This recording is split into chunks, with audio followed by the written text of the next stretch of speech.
Syzygy, Episode 8, Frozen Dunes of Pluto.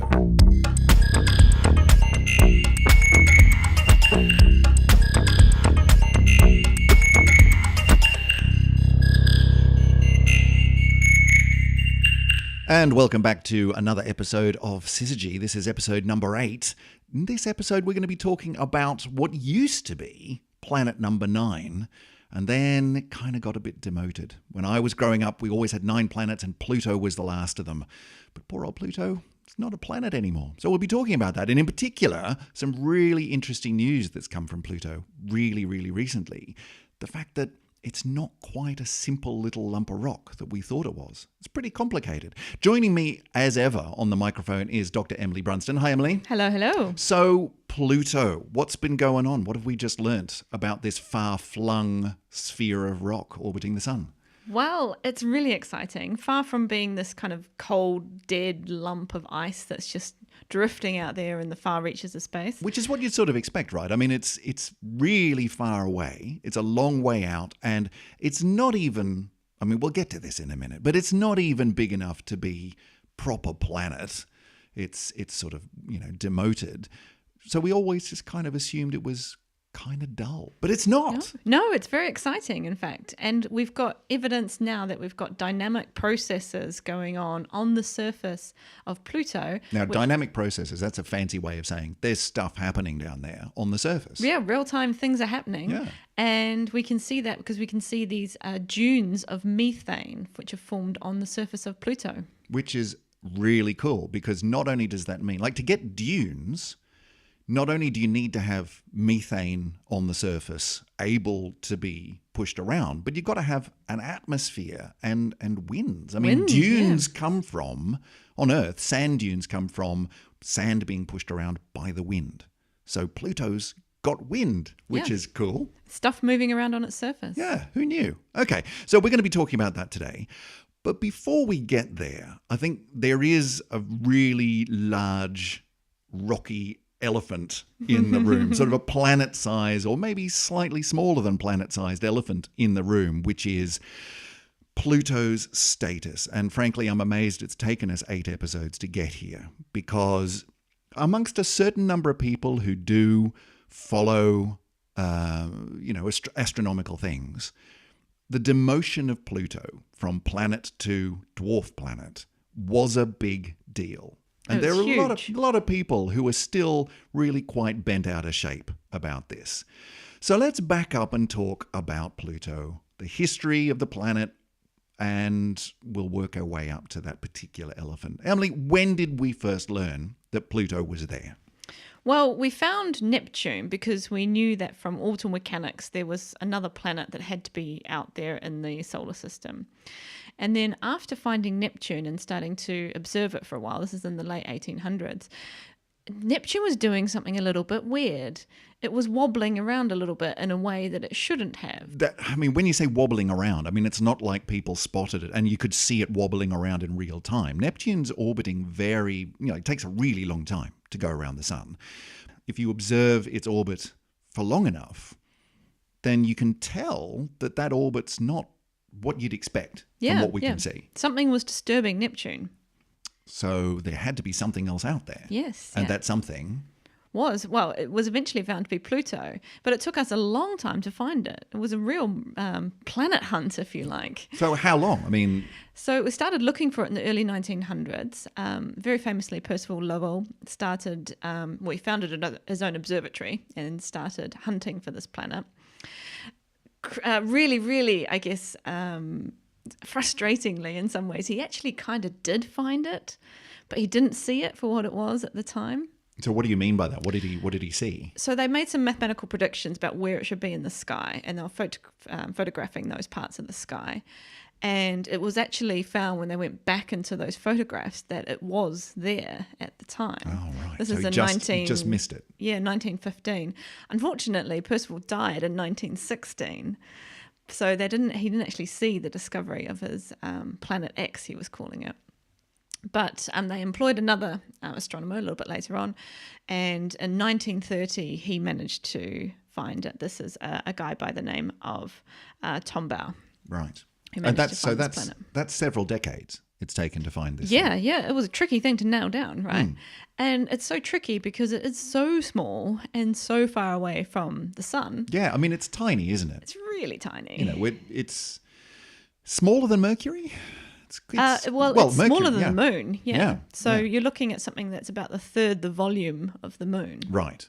And the moon is already considerably smaller than the Earth. So we're talking quite a small lump of stuff. Yeah. So it's quite staggering they found it at all, given how far away it is. Exactly, yeah. And it was only because of this relationship that it had with Neptune that it was able to be found. In fact, it has this, what we call resonance with its orbit.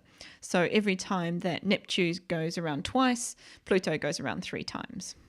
Right. And so that particular orbital resonance, that sort of locking of the two planets, is a telltale sign. When you're looking at Neptune, you're looking at one of those pairs, it's pretty clear there's something else there. That's what they saw in the wobble that you talked about. And Pluto even comes inside of Neptune's orbit at some points. Yeah, it is. It's got a really weird orbit, isn't it? Yeah, It comes inside Neptune sometimes, and it's tilted quite a lot, isn't it? Yes, yeah. So it's not in this nice disk, which all the other planets are in. And this you could kind of think of might be a reason why it wouldn't be called a planet if it's got this weird orbit that's an ellipse instead of a circle, if it's not behaving like the other planets. It's already looking a little bit dodgy, let's face it. Yeah, but those aren't actually anything to do with why Pluto is not a planet. Well, we'll get there in a second, but I'm actually curious. So where did the name come from? Why Pluto? Well, they just early 1930s, they had an idea of what they might want to call this thing. Planet X, sounding very science fiction-y, but I mean, that's not going to last, really, is it? Yeah, well, and we have a kind of a convention that we want to sort of stick to in terms of our planets. We've named them mostly after gods, so kind of makes sense. We should name something else that we found after another god. And in fact, this the name Pluto was suggested by an 11-year-old girl in Oxford. Percival Lovell was, and the observatory were in the US. And she suggested Pluto, which happened to have 2 really nice components to it. So Pluto is the god of the underworld. So right. It's all kind of very dark and mysterious and maybe cold as well. But Pluto, PL, also makes Percival Lovell's initials. Oh, I hadn't even thought of that. Which was really, really nice. Yeah. Nice one. So the astronomical symbol to this day is a P, capital P, and then you make the bottom of the P into an L. So it's 2 letters put together. Do you know, I've actually seen that before and I had never noticed that. Well done, Chris. Nice work. So hang on, so Lovell was in America. How did an 11-year-old girl in Oxford end up naming it? What's the story there? It was a story with her father was a scientist and a philosopher and involved with another person. So it's kind of he knew someone else who knew someone else who knew someone else. Right. And someone went, hey, that's a really good idea. Yeah. Pass that one on. So it's kind of almost like the modern day systems where you might have name a star or name a such and such a thing competition. All right. So it was discovered in the 30s. And then quite a few years later, something happened. A bunch of astronomers got together and made a decision. Tell us about that. Yeah, well, in the 1990s, we started to get a lot better at discovering things in the outer edges of our solar system. And we found quite a few things that were kind of similar and in some cases bigger than Pluto. Mm-hmm. Okay, so that's fine. More planets, that's okay. So we could sort of start just tacking them on, have 10 planets, 11 planets, 12 planets. But there was a little bit of a concern as to where was this going to end? How many often do we want to rewrite our children's books? Exactly. And I mean, it's hard enough to remember 9. You know, if we're getting up into the several dozen, that's getting a bit ridiculous. But there's more to it than that, isn't there? There's more to it than just, well, we don't want to have too many planets because we like small numbers. Well, no, but we never had a formal definition of what is a planet. Yeah. See, therein lies a bit of a problem, because if you haven't got a formal definition, or at least a consistent one, then anything else that comes along is it not? Well, at some point, you've got to draw a line. So how did that get resolved? Well, I remember also that the 1990s was this period where we were discovering planets for the first time in other solar systems. So added pressure to say, we really did need this good definition. Yeah, what are these things? What are we calling them and why? So the International Astronomical Union in 2006 came up with 3 criteria which you're going to have to hit if you want to be a planet, at least in our solar system. So you can go through each of the 3. They're pretty straightforward. Yep, number 1. So number 1 is you have to orbit the sun. Fair enough. Yeah, I think no one, that's pretty uncontroversial. Yeah. I think no one would argue with that. Yeah, so even though we have like moons of Jupiter and Saturn and so on, which are really big and kind of look like planets in their own right, they don't go around the sun, they go around another planet. So they're moons. Okay. So going around the sun. And of course, Pluto goes around the sun. Bing tick. Big tick, Big tick for Pluto. Yep. Yep. The next thing is kind of like a size limitation. And the way that that's defined is rather than saying you must be this big to be a planet, then because different planets can be made of different things. Sure. We wanted to have a definition that was a bit more all-encompassing and Yeah, inclusive. I mean, you've got the rocky planets, Mercury, Venus, Earth, Mars, Pluto, and you've got gaseous planets, which are really big. You've got your Jupiter and your Saturn and your Uranus, and Neptune is a gassy planet as well. And yeah, so in order to have something which, okay, let's not worry about exactly what you're made out of. What's the definition in terms of size? So the technical term is there's enough hydrostatic equilibrium. Okay, that is technical. So Yeah. breaking that one down. And basically, are you big enough to become a sphere? Oh, okay, right. Yeah. Right. And so there's a distinction there because, not so far away, we've got the asteroid belt, which has got some fairly large chunks of rock in it. Yeah. But they're not big enough to form spherical, planety things. No, They're they just look a lumps bit like of rock. potatoes, Yeah, really. yeah. So potato, no. Sphere, yes. Yes, yeah. Good, okay. So you've got to have enough gravity for that to happen to become a nice sphere. Yeah, and again, tick for Pluto, right? Indeed, Because Pluto is round. Yes, it is. Yeah, yeah. All right, so 2 for 2. Yep. And So now it all hinges on number 3. here's the crunch. You must have cleared your neighborhood of other material. Right, and cleared your neighborhood. So what does that mean? So in your orbit, as you go around, there can't be lots of other bits, either lots of small bits or even some other big bits that you're kind of competing with in your orbit. So you've got to be the dominant thing in your orbit, Yep. or at least, clearing it out. If you're the biggest thing going around over long periods of time, everything else is either going to be bashed into or swung out of the way by gravity. So in number 3 then, I'm guessing Pluto fell over at that last hurdle. Yeah, and we can actually put some numbers on this, which can be quite illuminating. So you take the Earth. The Earth is 1.7 million times more massive than everything else in its orbit. Okay, so that's significant. So if you're talking about Earth dominating its orbit, 1.7 million times bigger. Okay, I'd call that dominant. Yeah. Fair enough. Definitely Well done, dominant. Earth. Yep. Pluto? is 0.07 times the mass of everything else in its orbit. Ah, So it's actually smaller than the mass of everything else right. that's there. That's a bit embarrassing Yeah. if you're Pluto. Yeah. Now, that doesn't mean that there are other things which individually are larger than Pluto in its orbit. That's not what you're saying. No, although there's things that are not too far away Right. that are. But you're saying if you add everything else up around, in its neighborhood, all of that stuff is actually, outweighs Pluto. It can outvote it and say, no, you're not a planet. Yeah, exactly. Rats. Even one of Pluto's own moons, Charon, it's quite significantly close to being the size of Pluto. It's a bit smaller, but it's so big compared to Pluto itself that the center of mass, which is the point that both objects go around, is not inside Pluto itself. Yeah. Okay, that is a bit embarrassing. Yeah. The moon goes around the Earth, but their center of mass, their center of rotation is inside the Earth. And so you can legitimately claim that the moon is going around the Earth and not the other way around. You're saying Pluto and Charon, Yes. one of its moons, that's not the case. They're going around each other. They're Yeah. going around a common point that's outside of Pluto. It's almost a binary system. Yeah. So that is a bit embarrassing. And I can kind of see how Pluto's falling on the wrong side of the law on this one. So we can also, of course, turn this around, and actually Pluto in some ways got promoted because it got changed from being probably the least important planet in its category to being definitely the most important dwarf planet. Yeah, I'm guessing that the Pluto fans found that as a bit of a, that's really not going to satisfy them. But if you're a dwarf planet specialist and you've suddenly got this amazing new planet in your classification, that'd be quite exciting. So there are like a half a dozen people going, yay, we got Pluto, and everyone else is going, it's not fair. Consolation prize for the Pluto fans. Okay, all right.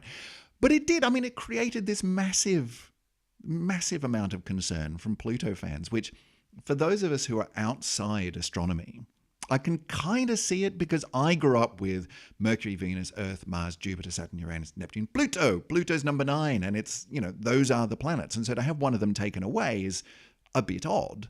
On the other hand, I can get it.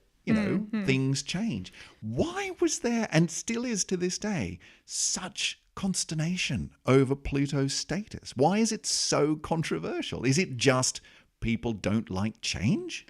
Well, but there's a few things. I think emotional responses can be a bit overweighed in some situations. That's not to say they're not important. Actually, having an emotional response to science is a good thing, I think. It's not a bad thing. You care about it. And we needed to make this definition, and perhaps it wasn't the best definition. Some planetary scientists still disagree, actually, with this classification scheme. But probably what we've ended up doing is stumbling upon a really good set of criteria, although maybe the method we got there wasn't actually quite how do you mean? Quite as straightforward. Well, maybe we sort of accidentally got to the right answer rather than through a systematic process of investigation. So are you suggesting that maybe a few people who are frustrated about this decision got their noses a bit bent out of shape by the way that this was done? That perhaps, maybe people felt a bit railroaded, or they weren't given enough input, or something along those lines. Yeah. So politics, basically. A little bit, yeah. Yay. Yeah. But, the Kuiper belt, which is this area of the outer solar system, it sort of runs from about 30 times the distance that Earth is from the sun. So 30 times as far away as we are to 50 times. It's pretty far away. This is actually a really interesting place. And in some ways, this whole demotion of Pluto shone a bit of a light on this really interesting part of our solar system that has really interesting bits in it. I mean, Eris, for example, was one of these planets, well, maybe it's a dwarf planet, that's actually bigger than Pluto by mass out there in this Kuiper belt. And we're talking well out beyond Pluto's orbit. Not too far from Pluto. Right, yeah. Yeah, and or lots of other objects which are at similar resonances with Neptune as Pluto is. There's heaps of stuff out there. There's more than 1,000 things in this Kuiper belt that we've found so far. So, we know a lot more perhaps about our outer solar system than we ever did before. Well, definitely than we ever did before. So maybe the focus on Pluto and the controversy around this decision kind of helped extend our view out from, the inner 9 or 8 as it is now, to say, well, the solar system's much more interesting than just that. So let's put the whole Pluto thing down for a second, and let's go and have a look at all this stuff out here. It's really, really cool. Yeah, and it's still really important to the inner solar system where we live. We think that most comets come from this area of our solar system. Possibly it's a reservoir for water, organic molecules, all sorts of things sort of buried out there in the deep, dark depths of our solar system. All right. Well, I guess Pluto fans can take a little bit of heart from that, all right, not a planet, but the coolest and most interesting of the dwarf planets. Let's go with that. King of the dwarfs. We'll do that. And it was still important enough to send a space probe out to. Yeah. So which probe was that? This is New Horizons. Mm-hmm. New Horizons was launched in 2006. Did a little bit of a Jupiter flyby, but took nearly 10 years to get out to Pluto. Well, it's a long way. It's a very long way. I mean, even getting to Jupiter is impressive, but we're talking a lot further than that. Yeah. So it's a long time years. When you're an astronomer waiting for these results to come. But when it got out there, it actually found that Pluto was a very interesting place. Oh, we saw these gorgeous photographs as New Horizon approached Pluto. So this was July 2015, a couple of years ago. But I remember when those images came out. Yeah. You saw this little icy lump in a completely, to excuse the pun, a new light. Yeah. I mean, the best images we had before that, I don't know whether they were from Hubble or what telescope, but they were literally these pixelated, you got maybe 20 pixels along the side. And they were these grey, lumpy, pixelated images. And now we've got these incredibly detailed, actual photographic quality images of this amazing planet. Or dwarf planet, sorry. Yeah, it's such a revelation overnight. We can see colours, we can see surface features. You probably remember the big release about the heart on Pluto. Yes, although the one I liked was in taking that same... So that's a surface feature which looked like a love heart, which was kind of, we love you, Pluto. Oh, that's sweet. But the one I quite liked is someone who photoshopped the Disney character Pluto on top of that. And it's almost a perfect fit. It's really, really good. So that's kind of nice. So, yeah, we got this amazingly detailed picture of this incredibly distant, cold, icy world. But it also meant that we could have a really good look at what actually is on Pluto, what it's made up of, and what's down there. And that kind of leads us to this new paper, which has just come out, which is talking about some of the surface features and what that tells us about the environment on this tiny little spherical lump of rock way out on the distant edges of the solar system. So what do we know? What have we found out about Pluto? Well, the key thing we were trying to do with New Horizons is take pictures, and we took an awful lot of pictures of Pluto. And we were looking at, in this paper that's looking at a plane called the Sputnik Planitia. So it's a plane. It's actually in the heart, if you can imagine the heart shape on the surface of Pluto, right, which is near the equator of Pluto. We'll put some pictures in the show notes. We'll show you where it is. It's up in the left lobe, if you like, right. of the okay. hub. And it looks like you've got some mountains on the side of it. Now, these are icy mountains. They're huge mountains going up to 5 kilometers in height. Wow. So, they're not insignificant features themselves. And then next to that, we've got this sort of big desert plain, ice desert, right? There's not sand or rock on the surface. It's all ice. Now, when you say ice, is it ice, or are you saying ice as in frozen stuff? Frozen stuff, really. Yeah, so not ice water. No.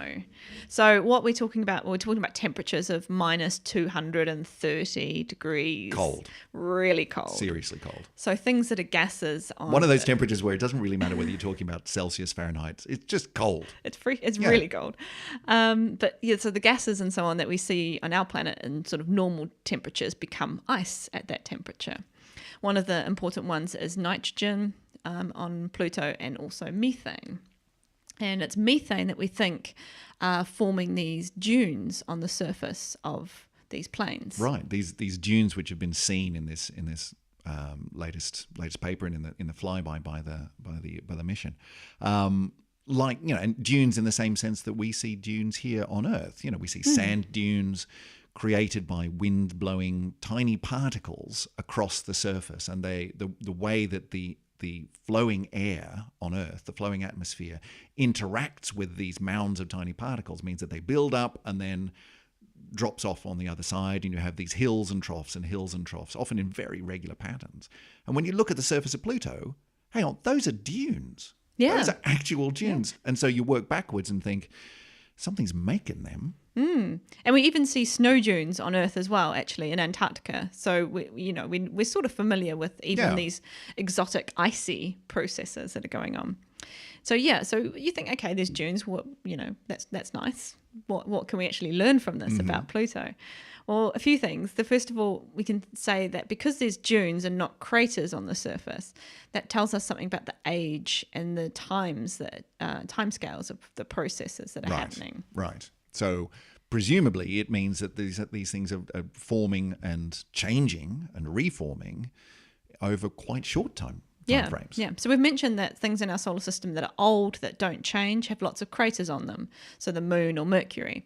But things that have any kind of geological processes, like the Earth has volcanoes and oceans and blah, blah, blah. We talked about the icy plumes on Europa, which also have similar changes to the surface of Europa. And then there's no craters in this sort of area of Pluto either. So we can assume that there's something that's changing the surface, that's removing the craters of objects after they've hit. Removing them, wearing them down, filling them in, covering them over. Yeah. Yeah. So that tells us initially that the surface of Pluto, at least in this location, is only something like 500,000 years old, at least. So, that's cool in itself. It's really not a dead planet or dead dwarf planet. It's not. It's not a cold lump of rock in the sense that the moon is. It's a dynamic thing. And then if we go down into what could be possibly creating those dunes, you need 3 things to happen to create a sand dune. This is all really interesting. Yeah. I learned a lot about sand or dunes in general from reading this article. You need 3 things to happen. You need to have an atmosphere that's going to be dense enough to create your wind, which it wasn't actually obvious that Pluto would have that. No. I mean, that's, if you had asked me yesterday, before I read this paper, because I do my homework, if you'd said to me, does Pluto have an atmosphere? As a non-Pluto expert and non-astronomer, I would have said, don't be stupid. The moon doesn't have much of an atmosphere. Not much, no. I mean, tiny little bit. Tiny, yeah. So I would have thought, you got Buckley's chance. There's no way that Pluto's got an atmosphere, and yet apparently it does. Yeah, it's got an atmosphere. Not much of an atmosphere. Not much. But enough. But it's enough, and it's dense enough. And it's dense enough because you have to have wind. And you have to have stuff blowing around to have wind. Yeah, so it's not this incredibly fine, vapor-like atmosphere that just isn't doing anything. It's enough to actually blow around. Yeah.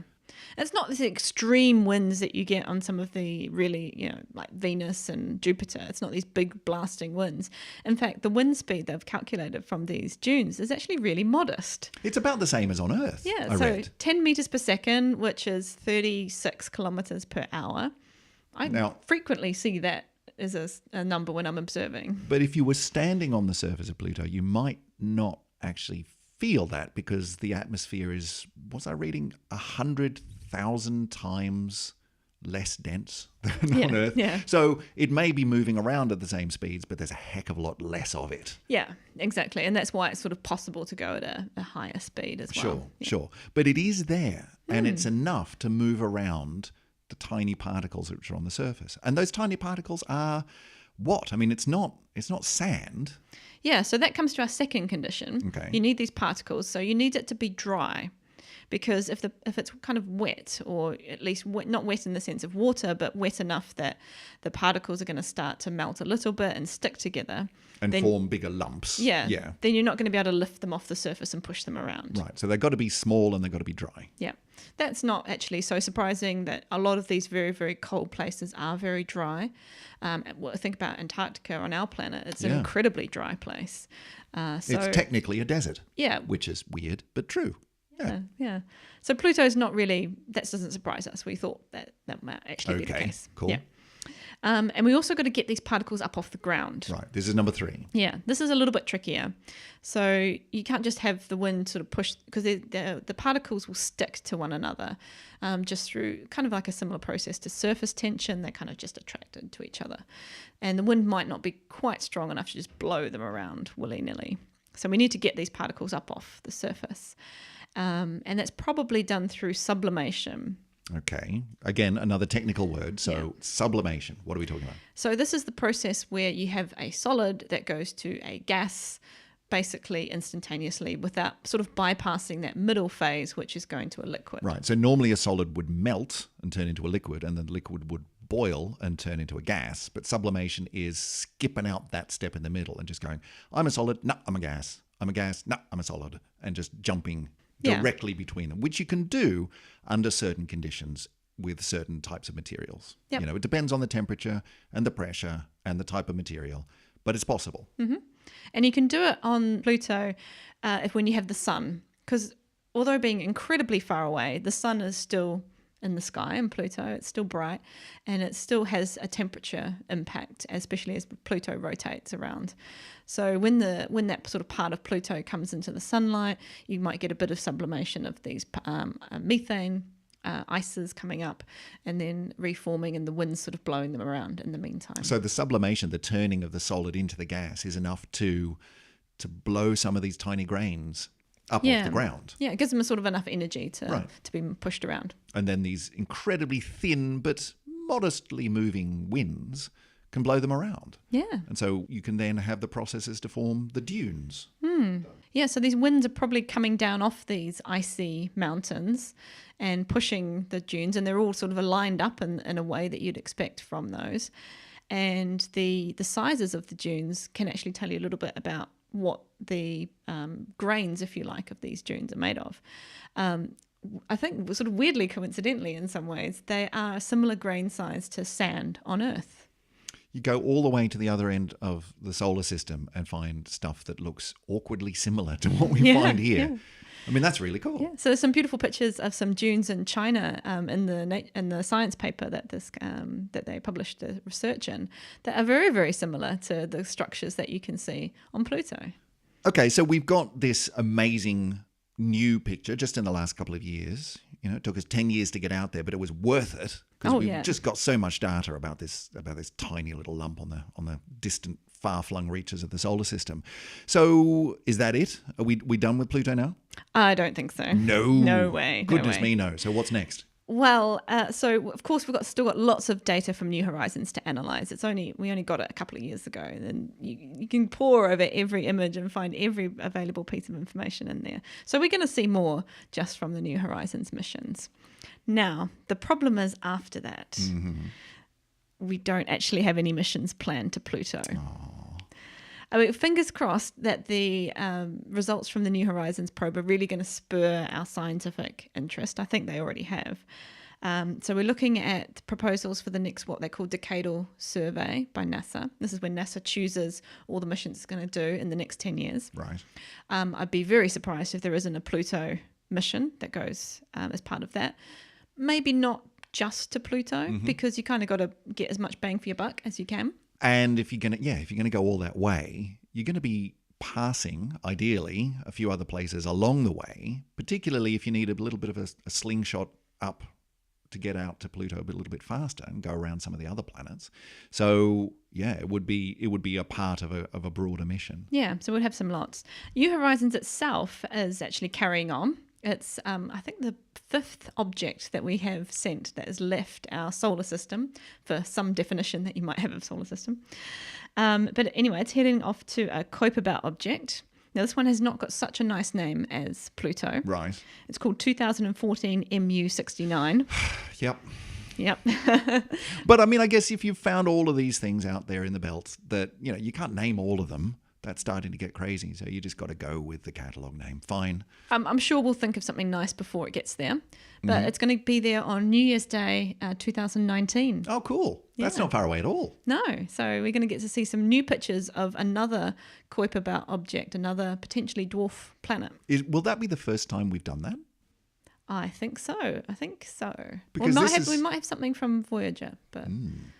Yeah. We should look that up. Yeah. We'll get back to you on that one. But yeah, that's going to be cool. And that's only like 7 months away, 6 months away. So in case you didn't need another reason to party on New Year.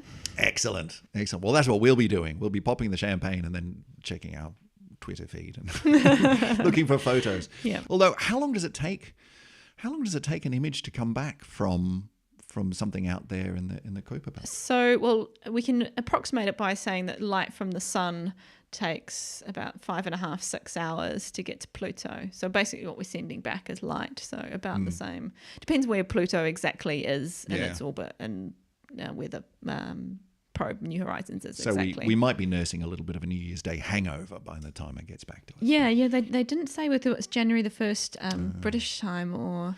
Well, that's otherwise. the point. Yeah. Anyway, around about. Yeah. It's going to be pretty exciting. Let's not get too hung up on it. So we have gone from, in the space of a fairly short period of time, to having an incredibly pixelated picture of this far-flung lump, which we've demoted from planet status to dwarf planet status, to now, high-resolution photographic images of a lump which has incredible surface dynamics. It's got an atmosphere, it's got wind, it's got dunes. We've come a long way with Pluto. I think it's fair to say. Definitely, yeah. And actually, there's a really nice quote that I wrote down here from Patrick Moore, the astronomer. Famous astronomer. Famous. I love Patrick Moore. And this is in 1955. He wrote about Pluto, and I quote, "Plunged in everlasting dusk, silent, barren, and touched with the chill of death." See, now that's not mucking around. Yeah. He's talking about God of the underworld. Yeah, he's talking about God of the underworld. But he's also talking about that sort of earlier image of that I had in my mind, which is that Pluto is this cold lump of rock. That there's that there's just nothing there, which is what you might expect for something so small, so far away. But that's not what we've seen. No. And there's a really contrast this with a quote from Professor Hayes at Cornell, who now says that Pluto is, a quote, geologically diverse and dynamic, a world driven by internal heat, extreme seasons, and sublimation. Do you know what? I think the Pluto fans have got something after all. Yeah.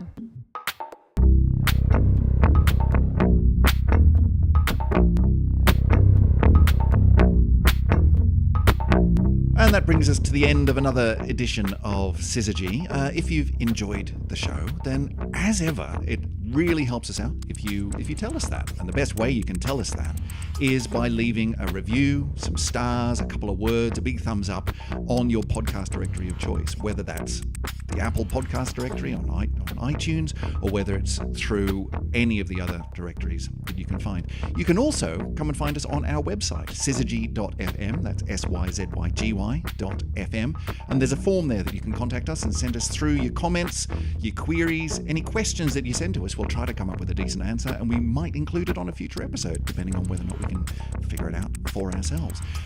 You can also catch us on Twitter. Yes, that's SYZYGY again. And no, it's not. Syzygy Pod. It's Syzygy Pod, so yes.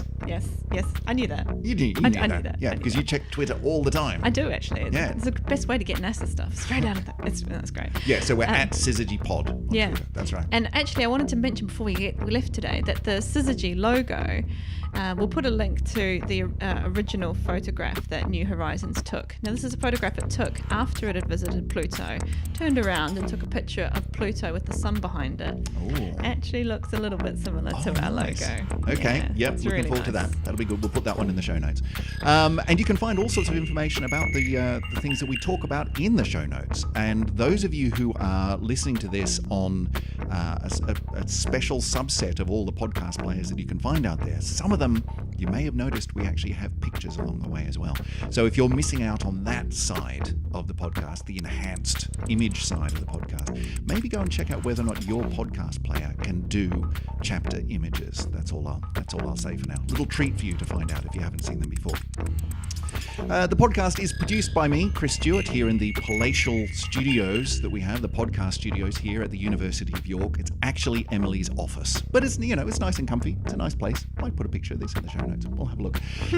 And where Emily is, of course, the director of Astro Campus. Yes, here. At the University of York. Yeah, so thank you to the University of York for giving us the time and space to do that. But speaking of time and space, we're out, so it's time for us to head off. We will catch you for the next episode of Syzygy in, I don't know, a week or so, thereabouts. Yes. Yep. See you next time. Yes, indeed. Bye for now.